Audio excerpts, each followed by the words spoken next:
Homemade chicken shawarma. Magluluto ako ngayon. So, ang gagawin lang natin ay magigisa lang tayo ng sibuyas.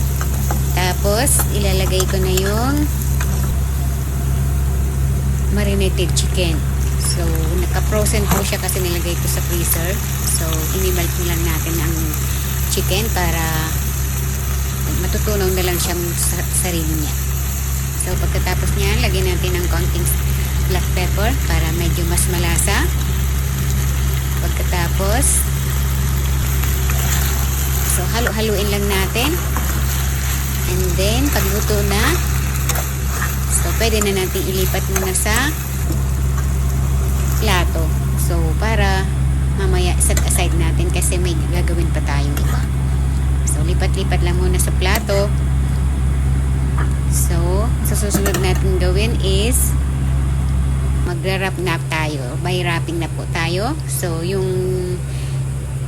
ang tawag dito sa bilog na tinapay is Arabic bread to. So, parang pastillas bread. So, lalagyan ng kaunting cheese, mozzarella.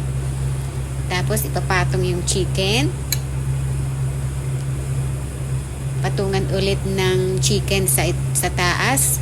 Patungan ulit para medyo cheesy siya. Ayan na. Patungan na natin. Ayan. So, patong-patong lang. Patong-patong lang. Tapos, i-roll na lang natin siya. So, roll na tayo siya. Ganyan lang siya para mamaya set aside na muna natin siya para isahan lang siyang ilalagay ko sa toaster. So, ayan na po. Lalagay na natin sa toaster. Toast lang natin siya para medyo mag-brownish siya. Magba-brown siya. So, ayan na. Para hindi siya titingnan siya para hindi siya masunog kasi masyadong mainit yung toaster. So, ayan na. Golden brown na siya. So, maya-maya, kaunting minuto pa para siya tanggalin. At pagkatapos, hiwain lang siya ng hati lang siya, hawa.